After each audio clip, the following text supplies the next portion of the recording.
बिहार और झारखंड के दर्शकों की पहली पसंद जी बिहार झारखंड लगातार 3 साल से कामयाबी का नया कीर्तिमान। बार्क रेटिंग में 62.3% चैनल शेयर के साथ टीआरपी के हर पैमाने पर नंबर 1 बना आपका अपना चैनल जी बिहार झारखंड। हम लेकर आए हैं आपके लिए झारखंड शिक्षा ई विमर्श। कोविड-19 के कारण बदल रही है दुनिया और इस बदलाव का सबसे ज्यादा असर पड़ा है एजुकेशन पर। महीनों बीत गए जब बच्चों ने स्कूल का मुंह नहीं देखा। करियर बिल्डिंग के सारे सपने और प्लानिंग धरे के धरे रह गए। कई एग्जाम नहीं हो पाए तो कई रिजल्ट पेंडिंग हो गए। इन बदली परिस्थितियों में कैसे तैयार होगा एजुकेशन का प्लान, आज आपको बताएगा आपका अपना चैनल जी बिहार झारखंड। ऑनलाइन लर्निंग कैसे हो मददगार, ई लर्निंग और आज की दुनिया, NEET, MBA और BBA के लिए कैसे करें तैयारी, एडमिशन के लिए क्या है process.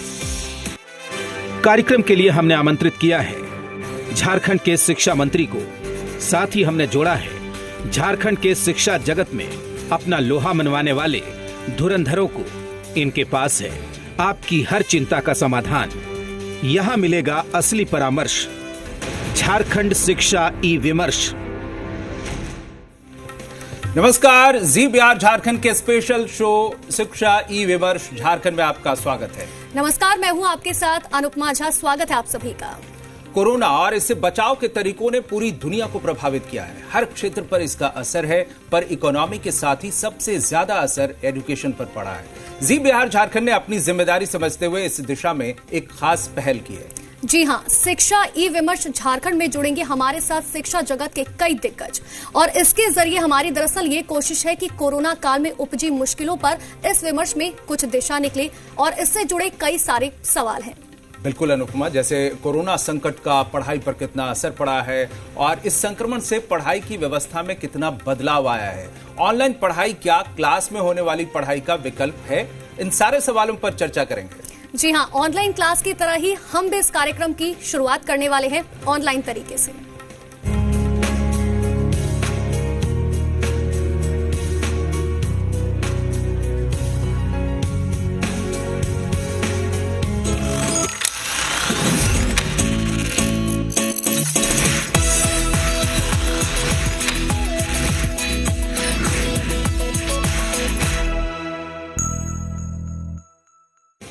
Powered by Sarla Birla University, Jharkhand. Global education closer to home. Associate sponsor, e-learning A to Z. Republica is cheap and best. Co-sponsor, Me Digital by Mentors EduServe. Join online course now and classroom course later. समय के अनुकूल घर को बनाए गुरुकुल। तो शिक्षा से जुड़े हुए हर सवाल का जवाब देने के लिए हमारे साथ कई दिग्गज जुड़े हुए हैं। सबसे पहले हमारे साथ झारखंड के शिक्षा मंत्री जगन्नाथ महतो जी जुड़े हुए हैं। हमारे साथ सरला बिरला यूनिवर्सिटी के प्रोफेसर संजीव बजाज जी जुड़े हुए हैं। साथ ही एमआईटी यूनिवर्सिटी रांची से हमारे साथ डॉक्टर संजीव कुमार पांडे जुड़े हुए हैं। साथ ही हमारे साथ डीपीएस स्कूल के डॉक्टर राम सिंह प्रिंसिपल भी जुड़े हैं। बहुत बहुत स्वागत है आप सभी का। सबसे पहले जगन्नाथ महतो शिक्षा मंत्री हैं आप झारखंड के। आपसे सर ये जानना चाहेंगे कि राज्य में कोरोना जैसी परिस्थिति आने के बाद से किस तरह के बदलाव हुए शिक्षा जगत में और आप लोगों ने किस तरह की इनिशिएटिव ली है।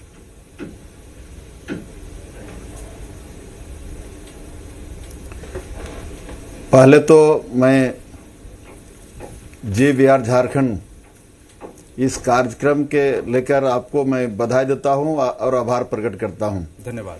बहुत महत्वपूर्ण मुद्दे पर इस विचार रखने का काम किए हैं और मेरे साथ आज हमारे झारखंड के सभी विद्वान लोगों को बैठाने का काम किए हैं।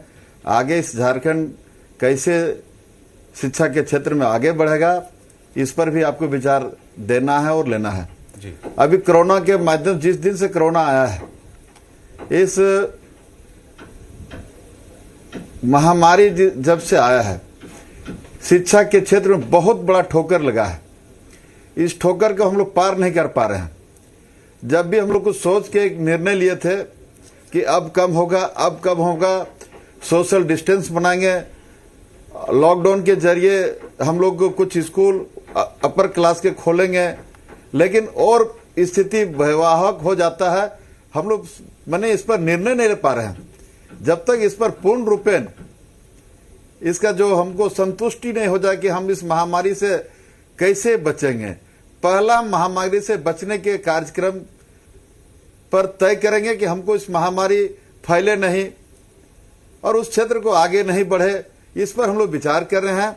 और उस विचार पर हम लोग बहुत प्रमुखता से लिए हैं और सभी हमारे लोग, चाहे सरकारी स्कूल हो चाहे निजी विद्यालय हो, सभी लोग इस महामारी से बचने के लिए बहुत प्रमुखता से विचार किए हैं। आज भी कहेंगे, हम तो कहेंगे कि पहले जनता हमारे बच्चे बचे, आगे के जो हमारे पढ़ाई होगा निश्चित तौर पर हम लोग उस विचार करेंगे और उस विचार में ये तय होगा कि हमारे झारखंड शिक्षा के क्षेत्र में आगे कैसे बढ़ेगा।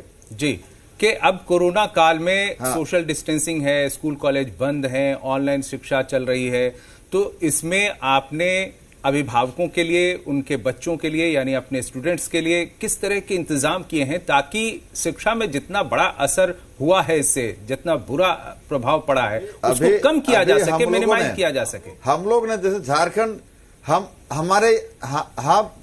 अभी हम आपके स्टूडियो में जी सरकारी स्कूल और हमारे निजी विद्यालय के विद्वान लोग बैठे हुए हैं। हम लोग विचार कर रहे हैं कि आगे हम लोग कैसे पहल होगा जी, आगे हम लोग काम कैसे करेंगे कि कोरोना से बचे। हम लोग प्राथमिकता है कोरोना से बचने का, लेकिन बहुत महत्वपूर्ण विषय है। यदि शिक्षा के क्षेत्र में अभी व्हाट्सएप के जरिए में हो, केबल के जरिए हो, हमारे इसका जो चल पा रहा है, जो कर पा रहे हैं, वो किया जा रहा है। जगन्नाथ महतो जी, आगे जो चीजें की जाएंगी लॉकडाउन के बाद या कोरोना जब खत्म हो जाएगा उसके ऊपर हम विचार करेंगे, लेकिन अभी लोग दरअसल ये भी जानना चाहते हैं कि शिक्षा के क्षेत्र में क्योंकि पिछले 3 महीने से आपकी तरफ से क्या कुछ इंतजाम किए गए उन बच्चों के लिए ताकि उनकी पढ़ाई पर जो है बुरा असर ना पड़े।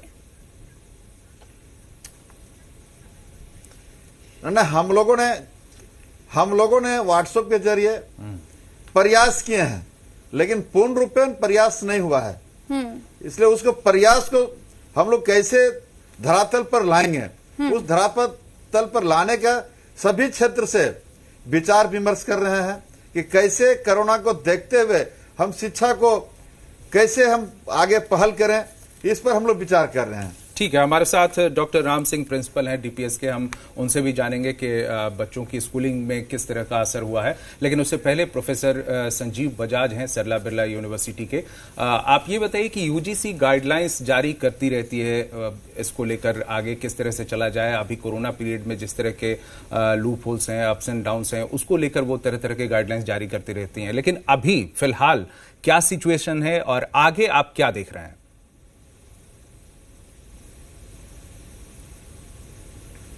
जो सबसे बड़ा असर पड़ा है हम लोगों का, वो जिस समय कोरोना का आउटब्रेक हुआ, हमारे बच्चे मतलब ज्यादातर विश्वविद्यालयों के बच्चे अपनी एंड टर्म की तैयारी कर रहे थे। कुछ जगहों पे मिड टर्म एग्जाम हो गए थे और ऐसे समय में जहां पर मिड टर्म हो गए थे वहां पे तो स्थिति फिर भी बेहतर थी, लेकिन जिन महाविद्यालयों में या विश्वविद्यालयों में मिड सेमेस्टर एग्जाम नहीं हो पाए थे या जो एंड सेमेस्टर की तैयारी कर रहे थे, सबसे अधिक असर उन पे पड़ा। अब यूजीसी ने गाइडलाइन जारी की है कि एंड सेमेस्टर एग्जाम जो होने थे वो फिजिकल मोड में होने थे, जो स्पेशली उनके लिए जिनकी डिग्री अवार्ड होनी है। लेकिन जो इंटरमीडिएट एग्जाम्स हैं, मतलब जो फर्स्ट ईयर, सेकेंड ईयर या थर्ड ईयर के बच्चे हैं जिनको पास आउट नहीं होना है, उनके एग्जाम्स के लिए दूसरी मोडालिटीज अपनाई जा सकती हैं। तो बच्चों के लिए 2 सबसे बड़ी समस्याएं थी। एक तो विश्वविद्यालय और कॉलेजेस के लिए भी सबसे बड़ी समस्या थी कि ऑल ऑफ ए सडन ये टेक्नोलॉजी जो शिफ्ट होना है वो कैसे हो जी, क्योंकि इस चीज के लिए ज्यादातर विश्वविद्यालय और महाविद्यालय तैयार नहीं थे, उनके पास में सुविधाएं नहीं थी। क्योंकि मान लीजिए मेरे पास में कॉलेज में पढ़ाने के लिए तो लैपटॉप हैं, डेस्कटॉप हैं, लेकिन जरूरी नहीं कि सारे शिक्षकों के पास उनके पास घर में ये वो सुविधाएं हों। तो ऑल ऑफ ए सडन ये शिफ्ट करना एक सबसे बड़ी चैलेंज थी। क्योंकि कोर्स कवर करना था और उसके बाद बच्चों को एग्जाम के लिए प्रिपेयर करना था। तो ये सबसे बड़ी एक चैलेंज थी सभी के लिए। बिल्कुल, चैलेंज बहुत ज्यादा थे, लेकिन सबसे बड़ी ये बात की है कि सॉल्यूशन जो है इसका किस तरीके से निकाला जाए। हमारे साथ एमआईटी यूनिवर्सिटी से डॉक्टर अजीत कुमार पांडे जी जुड़े हुए हैं। डॉक्टर अजीत जी, कोरोना की वजह से पूरी दुनिया लॉकडाउन थी, ऐसे में एक शिक्षाविद होने के नाते आप इस परिस्थिति को कैसे देखते हैं? क्या परिवर्तन आपने महसूस किया इस दौरान?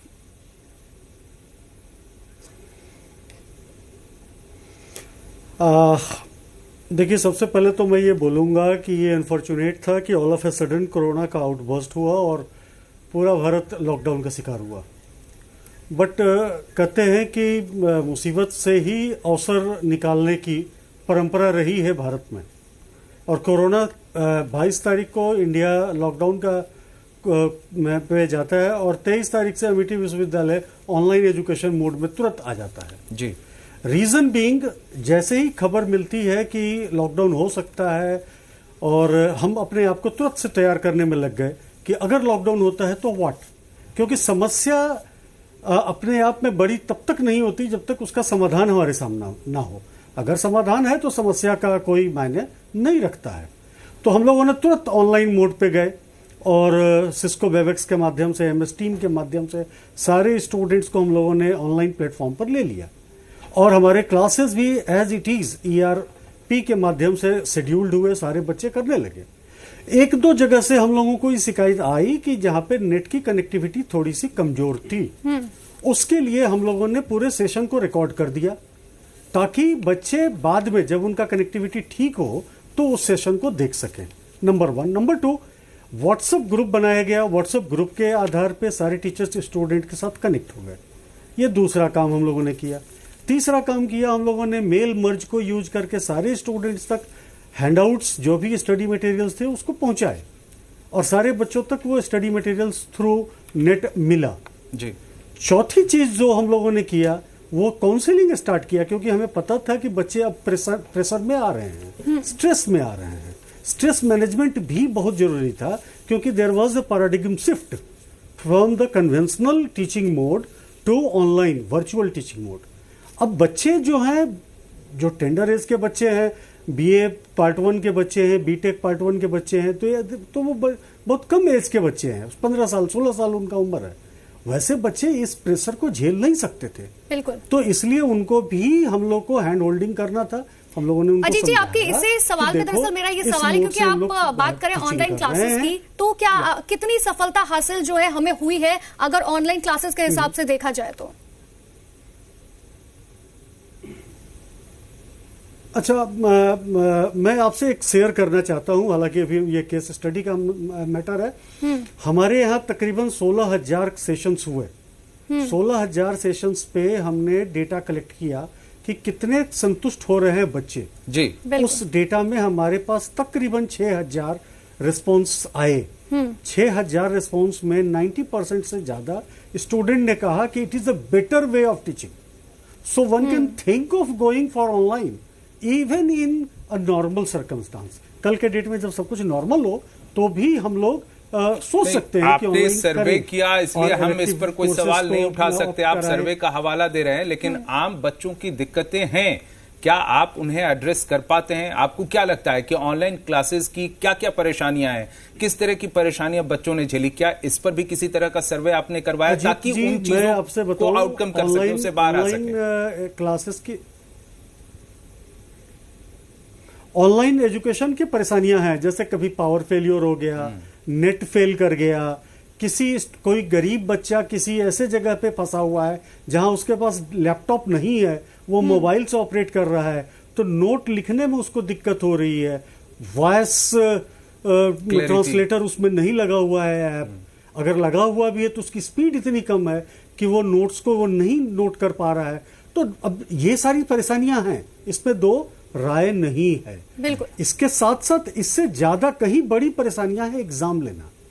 शिक्षण के साथ साथ इवैल्यूएशन बहुत जरूरी पार्ट होता है जी। एग्जामिनेशन लेने में हम लोगों ने ऑनलाइन एग्जामिनेशन के लिए सारी तैयारियां की, सब कुछ किया, बट बहुत सारी परेशानियां हैं। जैसे बच्चे 10 पेपर्स के एग्जाम है, 2 दिन का उसने ऑप्ट किया, तीसरे दिन के एग्जामिनेशन के दिन उसका नेट फेल कर गया या पावर फेलियर हो गया। अभी बरसाती मौसम है, बारिश की वजह से 3-3, 4-4 घंटे पावर फेलियर आ रहे हैं। वैसी स्थिति में पैनिक हो रहे बिल्कुल हैं अजीत जी, और बच्चे। इसी सवाल के साथ जो है हम डॉक्टर राम सिंह के पास जाते दूसरी हैं। चीज़ हमारे है- साथ डीपीएस स्कूल के प्रिंसिपल जुड़े हुए हैं, क्योंकि यूनिवर्सिटीज में जो है बच्चे एक एज के बाद आते हैं तो ज्यादा परेशानी इतनी नहीं होती, लेकिन स्कूल्स के अंदर जो है छोटे छोटे बच्चे होते हैं, उन्हें संभालना सबसे बड़ी चुनौती स्कूल्स के सामने है, और ऐसे में ऑनलाइन क्लासेस देना। डॉक्टर राम सिंह जी, कितनी परेशानी आई बच्चों को ऑनलाइन क्लासेस देने में, क्योंकि ऐसे में छोटे बच्चे भी होते हैं, उन्हें संभालना बहुत मुश्किल है। देखिए, परेशानी तो रही है। मार्च मंथ में जब पता चला कि कोरोना के कारण बच्चे स्कूल नहीं आ पा रहे हैं, वह समय था एग्जाम का, उनका असेसमेंट का टाइम था, रिजल्ट का टाइम था, जो कि ऑनलाइन स्कूलों ने प्रयास किया। और मैं आपको बताना चाहता हूं कि यह पिछला एक डिकेड से ऑनलाइन एजुकेशन के बारे में चल रहा है। कॉलेजों में ज्यादा चल रहा था कि इसको कैसे इम्प्लीमेंट किया जाए।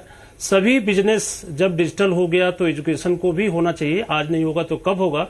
लेकिन हम मानते हैं कि कोरोना के कारण एक कंपल्सन आया, जिससे कि लोग कंपल्सन में इस इनोवेशन पर गए, ऑनलाइन एजुकेशन पढ़ाना शुरू किए।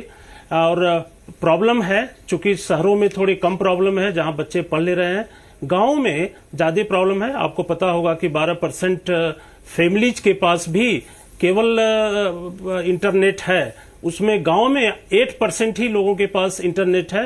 तो प्रॉब्लम तो आ रही है, इससे नकारा नहीं जा सकता है।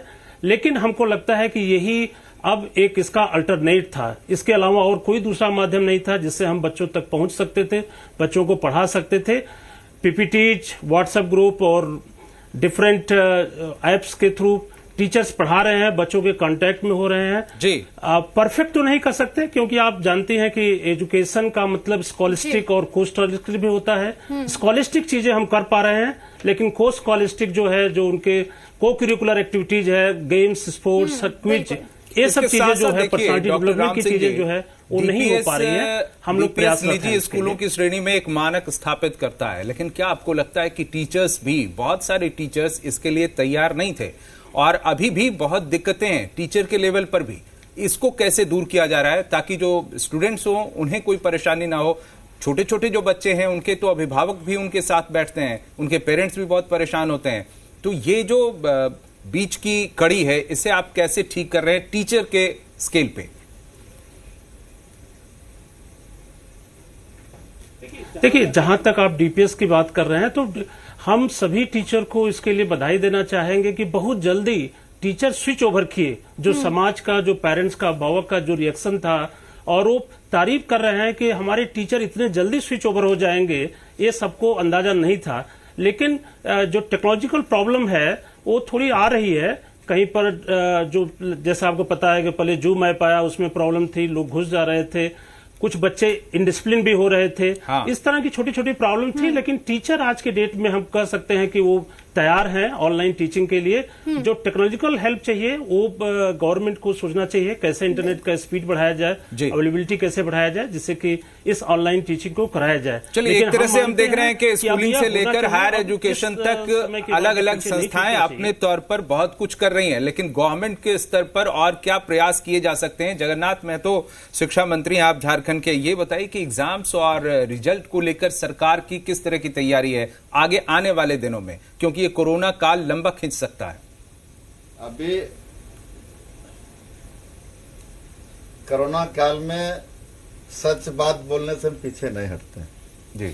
अभी किसी का नहीं चल रहा है, हम लोग बहुत प्रयास कर रहे हैं, व्हाट्सएप ग्रुप हो, नेट हो, बहुत प्रयास किया जा रहा है, लेकिन ये पूर्ण रूपेण व्यवस्था नहीं है। ये कुछ ही समय के लिए व्यवस्था है।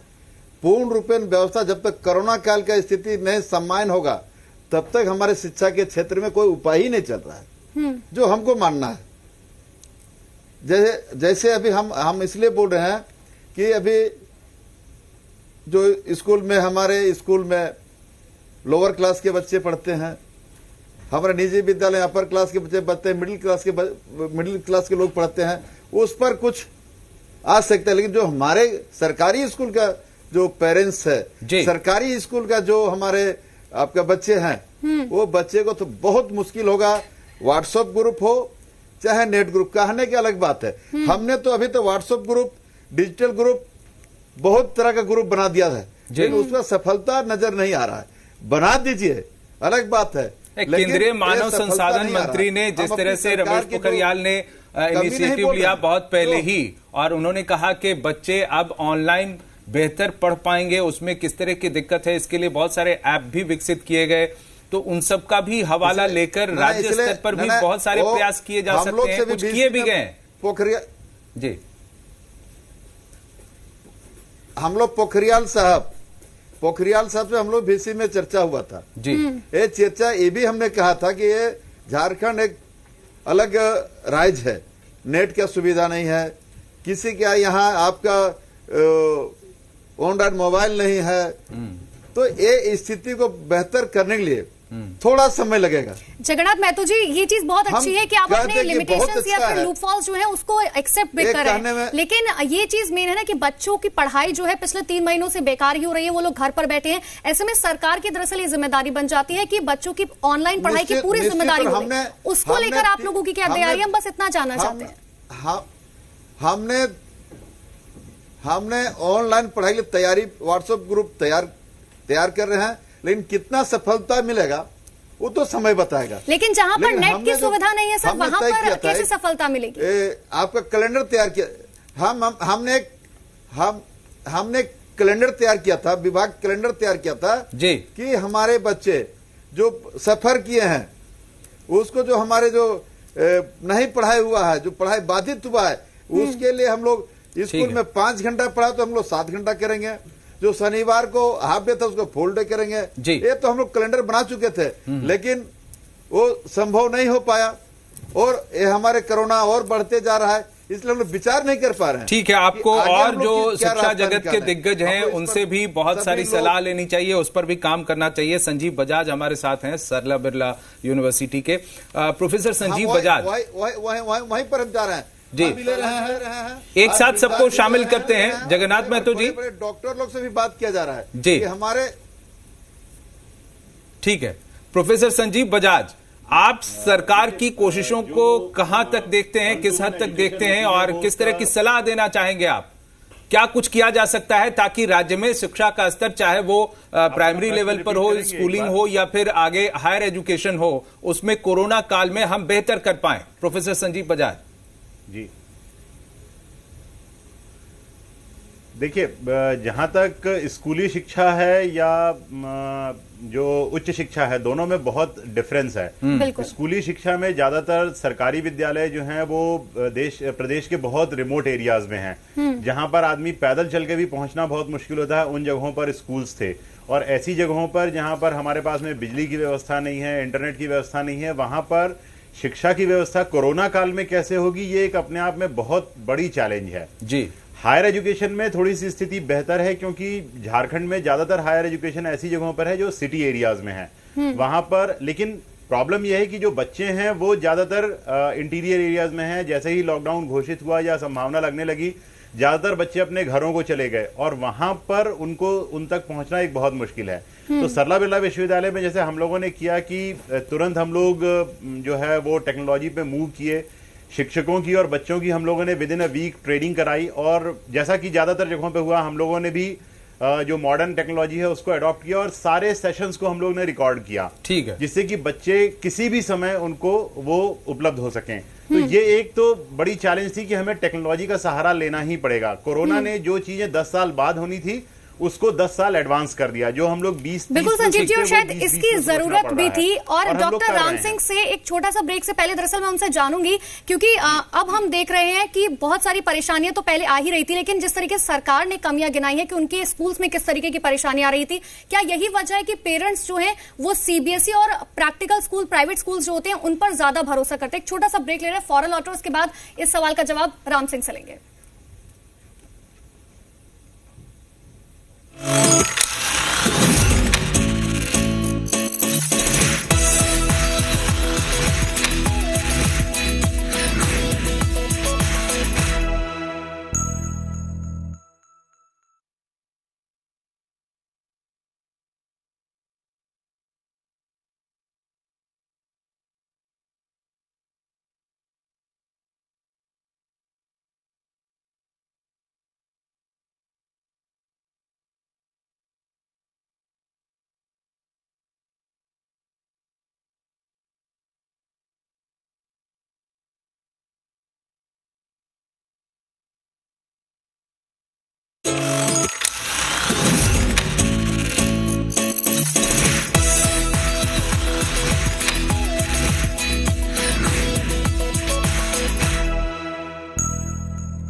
ब्रेक के बाद एक बार फिर से आपका स्वागत है। आप देख रहे हैं शिक्षा ई विमर्श झारखंड। हम कर रहे हैं ई विमर्श। हमारे साथ शिक्षा जगत के कई सारे दिग्गज हैं, हमारे साथ झारखंड के शिक्षा मंत्री भी हैं और हम इसी पर कर रहे हैं चर्चा कि कोरोना काल में आखिर इन मुश्किलों से, शिक्षा जगत में आने वाली परेशानियों से हम कैसे उबरेंगे। हमारे साथ तमाम खास मेहमान हैं और चलते हैं एक एक कर फिर से सवाल लेते हैं। अनुपम। बिल्कुल। और डॉक्टर राम सिंह से दरअसल मेरा ये सवाल था, क्योंकि जिस तरीके से सरकार ने अपनी कमियां गिनवाई हैं, क्या आप ये मानते हैं कि इन्हीं कमियों की वजह से पेरेंट्स जो हैं वो प्राइवेट स्कूल की तरफ रुख करते हैं बेटर देन सरकारी स्कूल?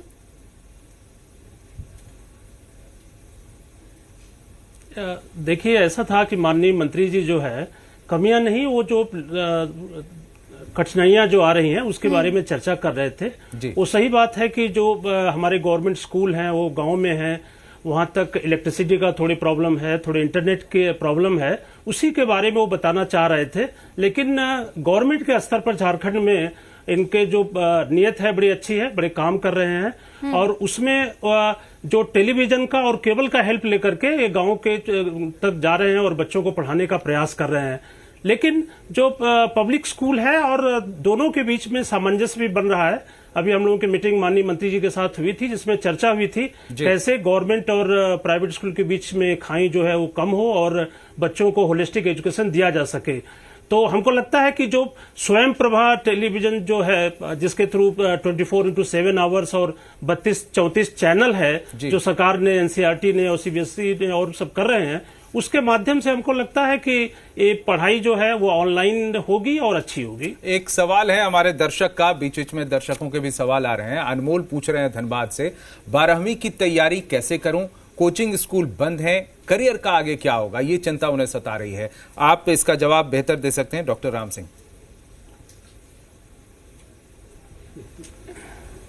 जी, देखिए, बोर्ड ने क्या किया है, जो अगर इस साल का जो 12th क्लास है, पहले उसका 1/3 सिलेबस जो है वो कम करने जा रहा है। टॉपिक्स जो चैप्टर्स हैं सेम रहेंगे, टॉपिक थोड़े कम कर दिए जाएंगे। इवन क्वेश्चन पेपर का पैटर्न भी बदलने की बात हो रही है। तो बच्चों को इस पैंडेमिक टाइम में बहुत परेशान होने की जरूरत नहीं है, वह ऑनलाइन की तरफ जाएं, क्योंकि देखिए अभी उसकी जरूरत है और उसके थ्रू वो पढ़ें, प्रैक्टिस करें और हमको लगता है कि उनको सहूलियत भी मिलेगी सिलेबस में और एग्जामिनेशन में, जिससे वो अच्छा कर लेंगे। ठीक है। और इसी के साथ हम हायर एजुकेशन में जब जाते हैं छात्र, तो करियर को लेकर बहुत चिंतित तो रहते ही है पहले से ही, लेकिन अब उन्हें शेप देना होता है कि आगे हम क्या करेंगे। तो प्रोफेसर संजीव बजाज, आपसे जानना चाहेंगे कि रोजगार परक शिक्षा पर और ज्यादा ऑनलाइन जोर किस तरीके से दिया जा सकता है और क्या दिया जा पा रहा है? देखिए, जैसा कि हम लोग बोलते हैं हमेशा कि समस्या में ही हमें नई चुनौतियां और नई अपॉर्चुनिटीज मिलती हैं। तो इसी प्रकार से आज की तारीख में ये जो क्राइसिस में हमारा पैराडाइम शिफ्ट हुआ है एजुकेशन में पूरा का पूरा, तो बच्चों को अपने करियर डेवलपमेंट के लिए, देखिए बच्चे अक्सर हम लोगों से बोला करते थे कॉलेज में कि सर आने जाने में बहुत समय बर्बाद हो जाता है, हम लोगों का सेल्फ स्टडी के लिए टाइम नहीं मिल पाता है और हम लोग जो एड ऑन कोर्सेज करना चाहते हैं वो नहीं कर पाते हैं। आज की तारीख में जितना कि मेरा नॉलेज है और जैसा कि मैंने अभी कुछ पिछले 3 महीने में लगभग 100 दिन में हम लोगों ने रिसर्च की कि ज़्यादातर यूनिवर्सिटीज़ ने, चाहे वो नेशनल लेवल पे हो या इंटरनेशनल में हो या बहुत सारी दूसरी संस्थाएं, उन्होंने अपने कोर्सेज ऑलमोस्ट फ्री कर दिए हैं। ये एक अपने आप में ऐसी चीज है जिससे कि जो बच्चे सीखना चाहते हैं उनके लिए इतना अधिक मटेरियल अवेलेबल हो गया है, इतनी अधिक जानकारी उपलब्ध हो गई है कि अगर बच्चे चाहें तो उस क्षेत्र में जितने भी कोर्सेज करना चाहते हैं, एड ऑन कोर्सेज, वो कर सकते हैं। इसी तरीके से मुझे एक, अभी जब आपने पूछा था श्री राम सिंह जी से, तो मैं ऐड करना चाहूंगा कि जैसे यूनिवर्सिटी लेवल पे हम लोगों ने मूक्स के लिए किया है कि ज्यादातर बच्चे जो है वो ओपन कोर्सेज शुरू हो गए हैं। इसी प्रकार से मुझे लगता है स्कूल लेवल पे भी प्राइवेट और सरकारी स्कूलों को कोलैबोरेट करना होगा और जो जैसे ज्यादातर प्राइवेट स्कूलों ने अपने वीडियो रिकॉर्ड किए हैं, सेशंस रिकॉर्ड किए हैं, अगर सरकार की तरफ से एक इंटेंट जारी हो तो वो सरकारी स्कूल के बच्चों को भी अगर उन लेक्चर्स की जो प्राइवेट स्कूल के टीचर्स ने रिकॉर्ड किए हैं, अगर उनका एक्सेस मिल पाए तो इस गैप को भरा जा सकता है, तो बच्चे वो तैयारी कर पाएंगे। ठीक है, इसके लिए आप तैयार हैं और पूरी एक होलिस्टिक एजुकेशन प्रोवाइड करने की कि सरकारी और प्राइवेट का गैप नहीं रहेगा। ये इसी से यही सवाल हम करना चाहेंगे डॉक्टर अजीत कुमार पांडे से, एमआईटी यूनिवर्सिटी रांची से हैं आप। सवाल है कि जो ऐसी शिक्षा हो तत्काल उन्हें रोजगार मुहैया करवा पाए। अब जो पहले से ट्रेडिशनल तरीके की पढ़ाई थी उसके साथ साथ उसी में जब चुनौतियां पेश आ रही हैं तो आप देखिए कि रोजगार परक शिक्षा में तो और ज्यादा चुनौती होगी। तो इसको लेकर क्या प्लानिंग है, क्या कुछ किया जा सकता है?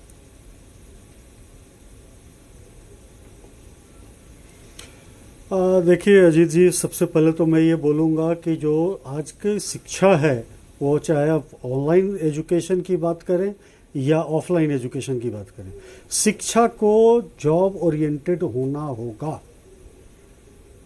ये जो कन्वेंशन था कि ऑनर्स कर लिया इकोनॉमिक्स में और बायोलॉजी में और बॉटनी में और जूलॉजी में और पीजी भी कर लिया और डॉक्टरेट भी कर लिया, इससे बाहर आना होगा। इसकी जगह पे हमें जो प्रोफेशनल एजुकेशन है उस पे बल देना पड़ेगा। नहीं तो ये तो बात हो ही चुकी है। सवाल है कोरोना काल में हम उस तरफ मूव कर रहे हैं क्या, उसकी क्या परेशानियां हैं? क्योंकि जितने भी प्रोफेशनल कोर्सेज हैं उनमें प्रैक्टिकल क्लासेस का बहुत ज्यादा रोल होता है, तो हम उसे कैसे आगे इंप्लीमेंट कर पा रहे हैं या कर पाएंगे? इसके लिए क्या तैयारियां जरूरी हैं? छात्रों को कैसे प्रेरित किया जाए या फिर गवर्नमेंट को इस डायरेक्शन में कैसे मोबिलाइज किया जाए? सीखने का यहाँ पे जी, अब मैं समझ गया आपकी बात को। इसमें हम आएंगे एरिस्टोटेलियन पेडागॉजी पे, जो कि लिमिटेड नहीं था चार दीवारी के बीच में। While walking education was being provided. यहां पर जो हम कहते हैं कि ऐसे में कैसे होगा, ऑनलाइन की बात करें तो वर्चुअल लैब्स भरे पड़े हैं। आज के डेट में अगर कोई पूछता है कि मसाला डोसा कैसे बनाएं, तो यूट्यूब पे उसके 100 वीडियो हैं और बच्चे आसानी से, लोग, गृहिणियां आसानी से उस यूट्यूब को देख करके सीख लेती है मसाला डोसा कैसे बने। यूट्यूब पे 100 स्टार्टअप्स के आइडिया पड़े हुए हैं जिसको देख करके बच्चे सीख लेते हैं। देखिए, सोशल मीडिया पर बहुत कुछ है, यूट्यूब पर बहुत कुछ है, लेकिन हम कंपाइल करके एक शेप देते हैं, एक सिलेबस का एक रूप देते हैं, एक डायरेक्शन देते हैं। और संस्थानों का महत्व तो इसीलिए है ना, बाकी बहुत सारी चीजें स्टडी मटेरियल्स तो बाहर है ही, लेकिन जब हम जॉब ओरिएंटेड एजुकेशन की बात करते हैं, प्रोफेशनल कोर्सेज की बात करते हैं, तो आपको एक कंपाइल, एक कैप्सूल कोर्स या अलग अलग तरह के इस तरह के कोर्स आपको मुहैया करवाने होंगे। और बहुत सारे तो वो ऑनलाइन कैसे किए जाए? एब्सोल्युटली इसी पॉइंट पे मैं आ रहा हूं। इसी पॉइंट पे आ रहा हूं कि जो हमारा अभी का एजुकेशन है इसमें चेंज लाना पड़ेगा। ये कोरोना ने हमें सिखला दिया। अभी क्या होगा कि जो 10 कोर्सेज एक सेमेस्टर की जगह पे हमारे पास इलेक्टिव्स भरे पड़े होंगे 50। हो सकता है कि कोई साइकिल मैकेनिक का काम करना सीखे, उसके भी 3 क्रेडिट हो सकता है कोई पेंटिंग करना चाहे, उसके भी क्रेडिट हो और बच्चे उस क्रेडिट को ऑप्ट करें। और सरकार की जो संस्थान है, हमारे माननीय शिक्षा मंत्री जी बैठे हैं हमारे साथ, ये इस चीज को सुनिश्चित करें कि कोई भी बच्चा अगर 40 क्रेडिट अर्न कर लेता है, एग्जामिनेशन दे के 50 क्रेडिट अर्न कर लेता है, तो उसको हम मानेंगे। बिल्कुल अजीत जी, और दरअसल ये समझने की अब हमें जरूरत भी है और इसका सोल्यूशन भी किसी तरीके से आपको और सरकार को मिलकर ढूंढना होगा, क्योंकि कई ऐसे कोर्सेज हैं जो सिर्फ और सिर्फ प्रैक्टिकल नॉलेज पर ही बेस्ड होते हैं।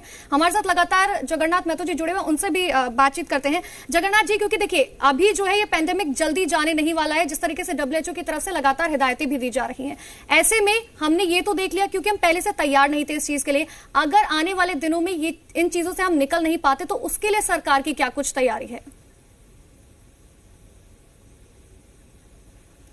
हम लोग पूर्ण रूपेण तैयार हैं कि हम इस क्षेत्र में आगे कैसे बढ़ेंगे, और पूर्ण रूपेण तैयार के साथ नेट सिस्टम हो। नेट के साथ हमने गिरिडीह में केबल सिस्टम शुरू किए थे और अभी भी पढ़ाई चल रहा है।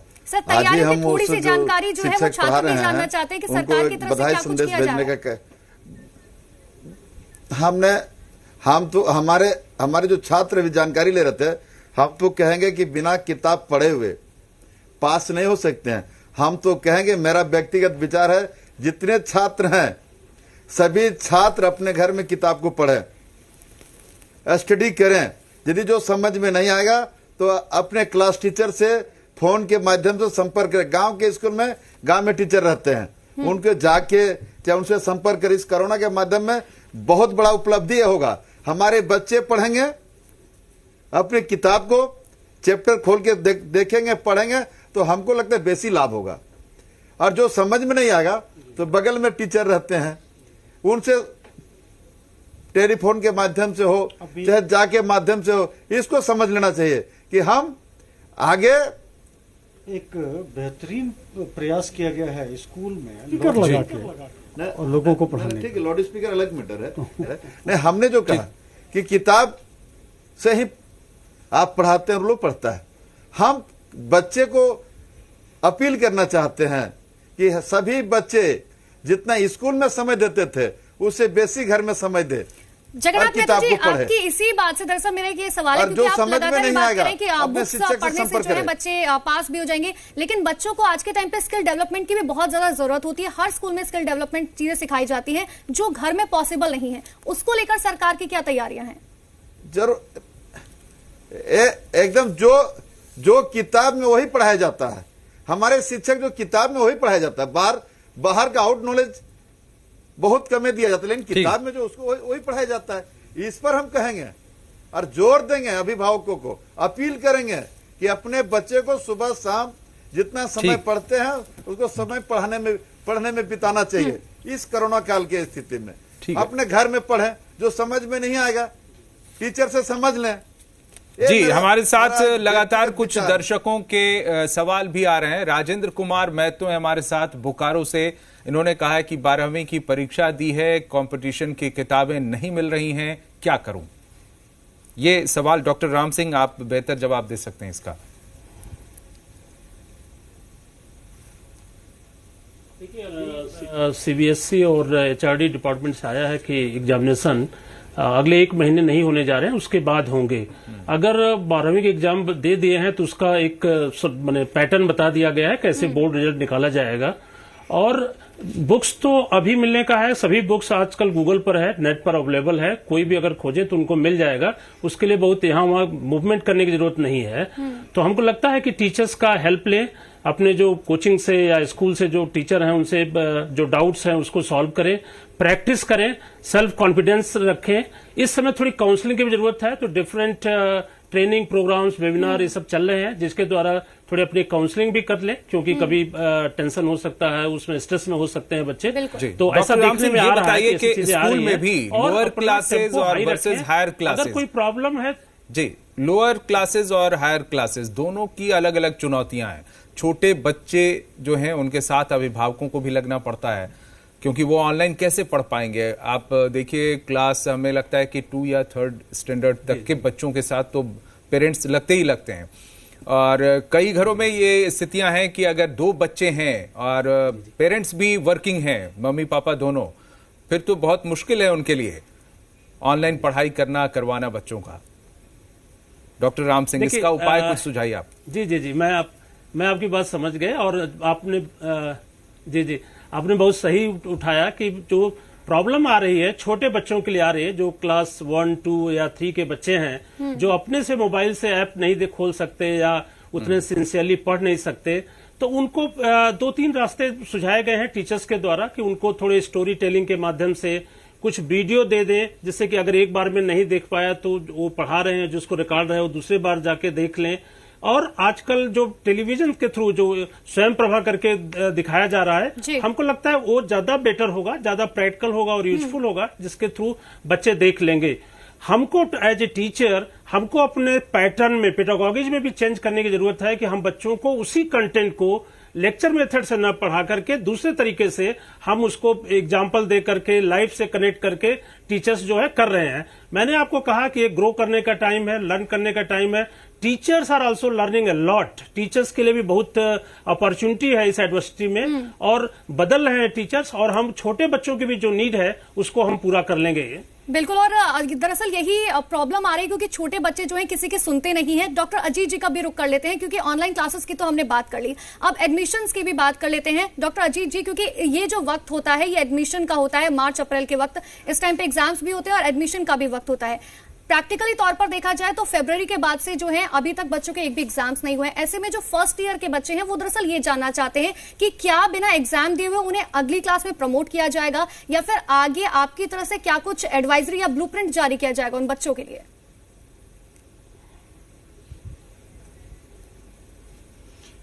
अनुपमा जी, देखिए इस पे गवर्नमेंट का ऑलरेडी एडवाइजरी आ चुका है। हमारे MHRD ने, UGC ने इस पे गाइडलाइंस दिए हुए हैं। उसने स्पष्ट किया है कि ये संस्थानगत डिसीजन होगा कि बच्चे को डायरेक्ट प्रमोट कर रहे हैं या प्रीवियस सेमेस्टर्स के इंटरनल असेसमेंट को आधार बनाते हुए। इसीलिए सर दरअसल मैंने आपसे ये सवाल पूछा क्योंकि सरकार ने तो अपनी गाइडलाइंस क्लियर कर दी, लेकिन एज अ यूनिवर्सिटी काउंसलर आप लोगों की क्या गाइडलाइन होगी उन बच्चों के लिए? देखिए, उन बच्चों के लिए सबसे इंपॉर्टेंट चीज ये है कि जो ये समझने वाली चीज है कि किसी भी पॉइंट ऑफ टाइम में किसी बच्चे का असेसमेंट नहीं होता है। बच्चे का असेसमेंट अक्रॉस द ईयर होता है। अभी अगर मान लीजिए कि लास्ट मोमेंट में हम एग्जाम नहीं ले पा रहे हैं, लेकिन उसके पहले सारे असेसमेंट की प्रक्रिया की गई है, उसको आधार बना के हम आगे बच्चे को प्रमोट कर सकते हैं। अगर बच्चे को लगता है कि जो मेरा मार्क्स मिला ये शायद पीछे हमारा परफॉर्मेंस बहुत अच्छा नहीं था, तो हमको शायद कुछ खराब हो गया मेरा, तो उसके लिए हम ऑप्शन दे सकते हैं कि जब नॉर्मलसी आएगी तो वो बच्चा एग्जाम दे करके उसको फिर देख सकता है कि हम जिस लायक हैं उसके लायक हमें मिल गया। जहां तक सवाल है प्रोग्रेस करने का, दूसरी चीज आती है। देखिए, इसमें अगर हम ग्रेजुअल प्रोग्रेस ऐसे कराते चले जाएंगे, गॉड फॉरबिड अगर 10 साल ऐसी सिचुएशन रहे और हर साल हम ऐसे ही प्रोग्रेस कराते चले जाएं, तो निश्चित तौर पे ये डेट्रीमेंटल होगा। तो हमें इसका रास्ता खोज के निकालना पड़ेगा कि हम ऑल्टरनेटिव वे ऑफ असेसमेंट क्या हो सकता है।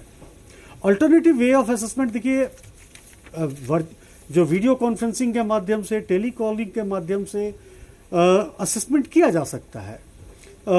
बच्चे अपने रिसर्च प्रोजेक्ट्स को प्रेजेंट कर सकते हैं। स्कूली बच्चे भी जो हैं वो लिख करके कागज पे और उसको लिख करके स्कैन करके अपलोड करके दिखा सकते हैं टीचर को कि इस क्वेश्चन का हमने ये जवाब लिखा। टीचर ने यही हो ही रहा है के बारे में बहुत जगहों पर, लेकिन इसमें कई तरह की परेशानियां भी आ रही हैं।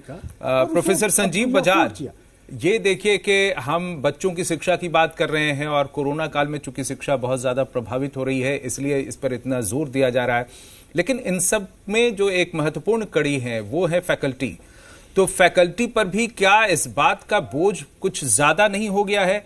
क्या फैकल्टी भी इससे परेशान हो रहे हैं? लॉकडाउन में जिस तरीके का हम स्टडी मटेरियल प्रोवाइड कराना बच्चों को, या कॉन्फ्रेंस करना, या डिफरेंट टाइप ऑफ वर्क्स जो यूनिवर्सिटी में या कॉलेजेस में होते हैं, बच्चों के साथ साथ क्या टीचर्स पर भी, फैकल्टी पर भी उतना ही ध्यान देने की जरूरत है? उन्हें भी ट्रेंड करने की या फिर उनके काउंसलिंग की भी जरूरत है? प्रोफेसर संजीव बजाज।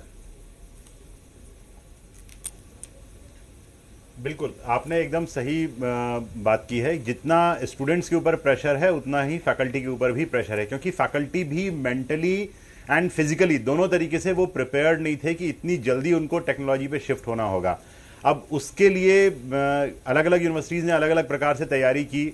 हम लोगों को करीब 1 सप्ताह का समय लगा। हमने सारे फैकल्टीज़ के साथ में फैकल्टी डेवलपमेंट प्रोग्राम किया, उनकी काउंसलिंग सेशन ऑर्गेनाइज किए। पूरा दिन हम लोग उनके साथ बैठे कि किस तरीके से हम लोग सारा का सारा हम लोग जो ऑनलाइन यही सवाल तो मैं कर रहा हूं आपसे। हम लोगों ने उनके साथ प्रोफेसर संजीव बजाज, आप जो कह रहे हैं ना कि पूरा का पूरा दिन हम लोग यही डिस्कस करते रहे, तो ये जो प्रेशर है उनके ऊपर वो कितना दे पाएंगे बच्चों को जो खुद इतने दबाव में? प्रेशर है और उनको उस प्रेशर को उन्होंने बहुत अच्छे तरीके से मैनेज किया। क्योंकि देखिए, एक तो हो जाता है बीमारी का साइकोलॉजिकल प्रेशर कि ये बड़ी महामारी की स्थिति है, इसमें एक वैसे ही व्यक्ति अवसाद में है। दूसरा, कुछ घरों में हो सकता है कि भाई किसी की एम्प्लॉयमेंट चली गई या किसी की सैलरी कट हो गई, उनका वो प्रेशर है। लेकिन ठीक है, शिक्षा जगत में ऐसा नहीं होने पाया, तो यहां पर वो बच्चे, यहां पे जो शिक्षक थे वो ठीक थे, लेकिन प्रॉब्लम थी उनको अपने आप को तैयार करना। जैसे मैं पढ़ाता हूं चॉक एंड बोर्ड के माध्यम से, अब मुझे उस चॉक एंड बोर्ड से शिफ्ट होना है पूरी तरीके से ऑनलाइन मोड में, तो मुझे भी नेचुरल सा है कि वो प्रेशर होगा। मैं उस प्रेशर में कैसे चॉक एंड बोर्ड जो मैं क्लास में बच्चों के साथ में पढ़ाता हूं, उस सब्जेक्ट को मैं कैसे ऑनलाइन मोड में इफेक्टिव डिलीवरी कर पाऊं, ये प्रेशर था, और जिसको हम लोगों ने बड़े अच्छे तरीके से मैनेज किया। हम लोगों ने दूसरे शिक्षकों से सीखा, और हम लोगों ने जो इस चीज में पहले से कुछ फॉरेन यूनिवर्सिटीज में जो प्रोफेसर्स पढ़ा रहे थे, जो दूसरे कॉलेजेस में जो प्रोफेसर थे जो ऑनलाइन कोर्सेज कंडक्ट कराते हैं, हम लोगों ने उनके साथ वर्कशॉप की अपने शिक्षकों की, और उनसे सीखा कि ये कैसे किया जा सकता है। और बड़े अच्छे ढंग से हम 1 हफ्ते में ही और सारे लगभग आप देखिएगा सब लोगों ने अलग अलग तरीके से इवॉल्व किया। और ये एक आदमी की प्रकृति होती है कि वो बहुत जल्दी सीखता है और बहुत जल्दी अडॉप्ट कर लेता है, ना केवल स्कूल एजुकेशन में, कॉलेज एजुकेशन में, बल्कि टीचर्स ने उस सारी चीज को बहुत अच्छे से मैनेज किया।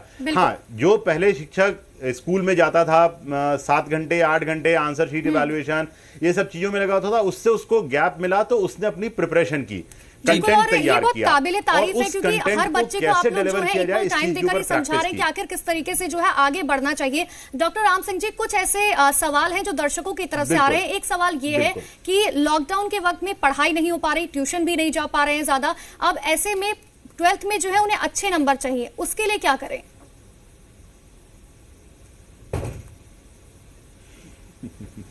देखिए 12th में जो आने वाला 2021 के बारे में हमको लगता है कि सवाल ये होगा।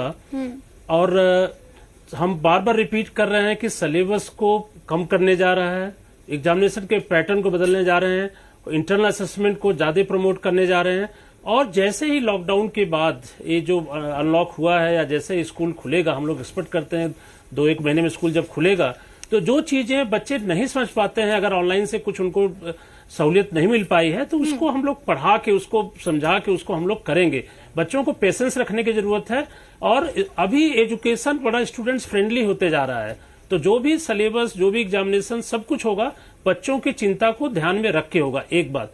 दूसरी बात मैं आपको बताऊं, बच्चों को यह सोचना होगा कि यह समस्या केवल उन्हीं के लिए नहीं है, ये सभी बच्चों के लिए है। तो जो सिचुएशन है वो कॉमन है, इसमें जो हम बेस्ट कर सकते हैं वो बच्चों को करना चाहिए। ठीक है, हम चलते हैं अब डॉक्टर अजीत कुमार पांडे के पास। अजीत कुमार पांडे, ये बताइए कि चीन के प्रति लोगों में अभी हाल फिलहाल में आपने देखा बहुत गुस्सा है, जगह जगह बहिष्कार हो रहा है चीनी सामान, लेकिन शिक्षा जगत में भी बहुत सारे रिसोर्सेज इस तरह के हैं जो चाइनीज हैं, उनका इस्तेमाल किया जाता है। तो लोगों की भावनाओं को बिना ठेस पहुंचाए हम कैसे इसे डील कर सकते हैं इस कोरोना काल में?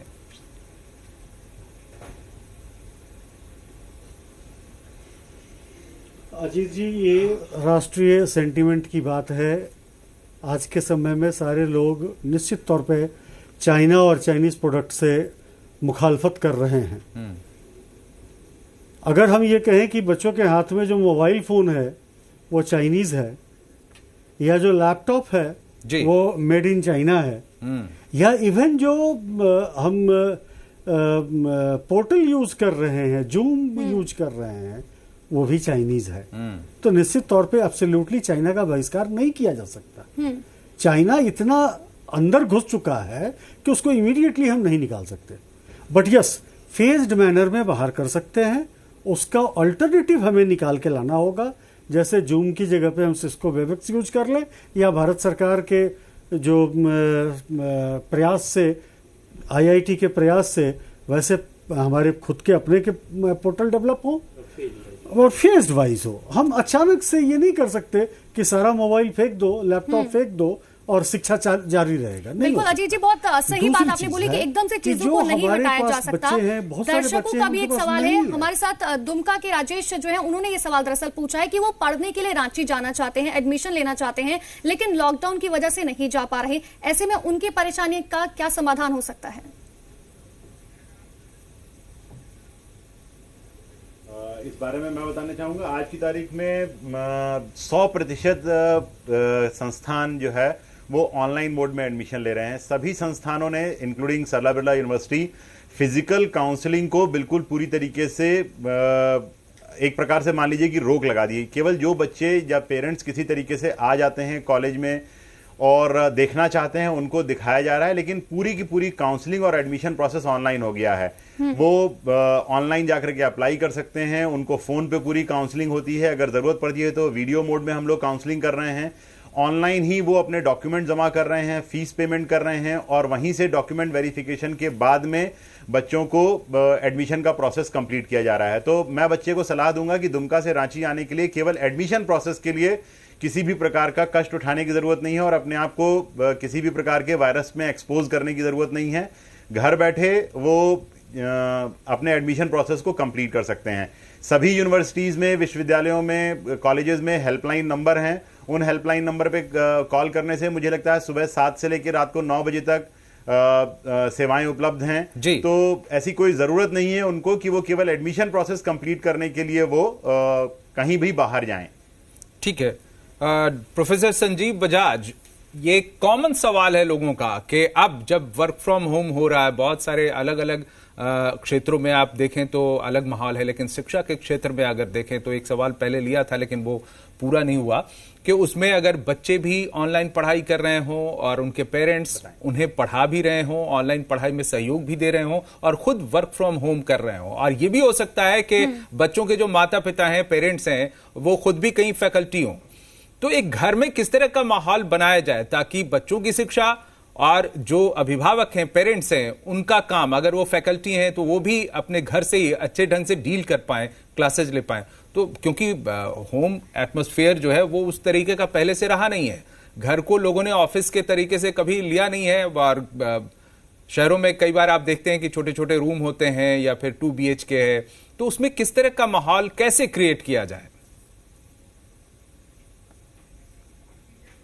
अब आपके सामने जीता ज्यादा उदाहरण मैं ही हूं। मेरे 2 बच्चे हैं, मैं खुद भी पढ़ाता हूं विश्वविद्यालय में जी। और मेरे दोनों बच्चे पढ़ाई कर रहे हैं। हाँ। एक MBA कर रहा है, एक 12th कर रहा है। अब समस्या यही है कि जैसा आपने बोला, ज्यादातर घरों में मिडिल क्लास फैमिलीज में या लोअर मिडिल क्लास फैमिलीज में चैलेंज यही है कि घर में एक लैपटॉप है, एक स्मार्टफोन है, या कुछ घरों में केवल स्मार्टफोन है, लैपटॉप नहीं है, पेरेंट्स को भी काम करना है। तो इस चीज को कैसे मैनेज किया जाए? लेकिन अच्छी बात यह है कि हमारे पास में सुबह 7 बजे से लेकर के रात को 9 बजे तक का समय उपलब्ध है। अब कुछ संस्थानों में, जैसे अभी हम लोग सबसे सुन रहे थे कि भाई वीडियो रिकॉर्डेड कर दिया है, तो मान लीजिए जैसे मैं सुबेरे 4 घंटे क्लासेस ले रहा हूं, तो मैं 4 घंटे क्लासेस ले रहा हूं, उसके बाद में मेरा लैपटॉप जो है वो मेरा बेटा शेयर कर रहा है। ठीक है, आज की तारीख में ठीक है, हम अफोर्ड कर सकते हैं, तो मेरे पास में, मेरे बच्चों के पास में स्मार्टफोन है। लेकिन जिन घरों में नहीं है, वहां पर बच्चे शेड्यूलिंग कर रहे हैं या पेरेंट्स शेड्यूलिंग कर रहे हैं कि भाई 2 घंटे बड़ा बेटा पढ़ लेगा, उसके बाद 2 घंटे बड़ी बेटी पढ़ लेगी या छोटी बेटी पढ़ लेगी। इस तरीके से मैनेज कर रहे हैं। दिक्कत हो रही है, इसमें कोई डाउट नहीं है कि दिक्कत नहीं हो रही है, और यही कारण है कि बहुत सारे पेरेंट्स ने, अगर आपने पढ़ा भी हो, सुना भी होगा आपने कि इस पर्टिकुलर पीरियड में लैपटॉप्स की सेल बहुत बढ़ी है, डेस्कटॉप की सेल्स बहुत बढ़ी है। कारण सिर्फ यही है कि पेरेंट्स अपने बच्चों के लिए कुछ भी करने को तैयार हैं, कर्जा लेकर के उनको अच्छी शिक्षा देने के लिए वो तैयार हैं। तो पेरेंट्स ने वो रिसोर्सेज भी जमा किए हैं। तो धीरे धीरे हम लोग सबको इवॉल्व कर रहे हैं, एंड तकलीफ तो हुई है, इसमें कोई डाउट नहीं है कि इस कोरोना काल में बच्चों की पढ़ाई को बनाए रखने के लिए सभी को बहुत तकलीफ हुई है। बिल्कुल अजीत जी, और ये अच्छी बात है कि तकलीफ में भी आप लोग जो है बच्चों के साथ लेकिन सबने उसको मैनेज किया है। चल रहे हैं। अब जैसे आपने एक एग्जांपल दिया कि छोटे छोटे घर हैं, तो मैंने देखा मेरे मित्र के घर में उन्होंने अपनी एक दीवार पे अलमारी के सामने कर्टन डाल लिया कि भाई जब उनको वो ऑफिस रन करना होता है तो वो डाइनिंग टेबल पे बैठते हैं, पीछे कर्टन डाल लेते हैं कि वो उनके घर का क्या हालत है वो दिखाई ना दे। लेकिन हर व्यक्ति अपनी इज्जत को बनाए रखते हुए बेस्ट तरीके से काम करना चाहता है, और लोगों ने किया है। कोरोना के टाइम पे और लॉकडाउन के टाइम पे जो है अलग अलग ट्रिक्स जो है अपनाई गई है ताकि सारे काम जो है शेड्यूल के तरीके से चलते जाएं। जगन्नाथ महतो जी, एक चीज समझाइएगा, क्योंकि बहुत से छात्र ऐसे हैं जो झारखंड वापस लौटे थे, दूसरे शहर में पढ़ने के लिए गए थे, लेकिन अब जब सारी चीजें सामान्य हो जाएंगी उसके बाद वो शहर वापस ना जाए, चाहे रोजगार के लिए या शिक्षा के लिए, उसके लिए सरकार की क्या तैयारियां हैं? सरकार के पास मैडम पूरा तैयारी है। तैयारी के साथ चाहे रोजगार हो चाहे पढ़ाई हो, जब सरकार इतना तैयार है, जो बाहर में प्रवासी मजदूर को जहाज से ला सकता है तो यहाँ पढ़ा सकता है। पूरा सरकार तैयार है। सर, तैयारियों की जानकारी दरअसल जरा सा भी इसमें कहें किंतु परंतु नहीं है जी। अब जानकारी चलिए, समय आएगा, जानकारी दे दिया जाएगा। ठीक है, जिस तरह जो आएगा समस्या वो समाधान होगा। पूरा सरकार तैयार है। अभी हम व्हाट्सएप बोल रहे हैं, व्हाट्सएप है, नेट है। अभी जो हमने कहा कि घर घर जाकर इच्छा शक्ति बढ़ाना होगा। जब तक इच्छा शक्ति नहीं बढ़ेगा तब तक हम लोग कुछ नहीं कर पाएंगे। बिल्कुल बिल्कुल, और ये उम्मीद भी है कि आने वाले समय में कोरोना पीरियड से हम उभरे निकलें तो एक बेहतर शिक्षा के माहौल के लिए तैयार हमें लोग पाएं, क्योंकि बहुत कुछ सिखाया है कोरोना काल ने। हो सकता है कि जब क्लासरूम कोचिंग या टीचिंग जैसे पहले चलता था उस तरीके से चले, और उसके साथ साथ हम ऑनलाइन को भी लेकर चले इस तरीके से जैसे कि वो दोनों एक दूसरे के पूरक हों। बहुत बहुत आप सबका शुक्रिया हमारे साथ जुड़ने के लिए। जगन्नाथ महतो, प्रोफेसर संजीव बजाज, डॉक्टर अजीत कुमार पांडे और डॉक्टर राम सिंह हमारे साथ आप सब जुड़े शिक्षा ई विमर्श झारखंड में। आप सबका बहुत बहुत धन्यवाद। और बिल्कुल हम आपसे यही अपील करते हैं कि घर में रहिए, सुरक्षित रहिए, पढ़ाई कीजिए, और जिस भी तरीके कोई परेशानी आ रही है, अभिभावक टीचर्स जो हैं आपके साथ हमेशा मौजूद हैं। घर पर रहिए, सुरक्षित रहिए और जी बिहार झारखंड देखते रहिए। कई सारे आगे इस तरह के भी विमर्श जी बिहार झारखंड पर आपको देखने को मिलेंगे, जिनसे आपकी सुविधा और बेहतर हो सकेगी। फिलहाल इस कार्यक्रम में इतना ही। देखते रहिए जी बिहार झारखंड। नमस्कार।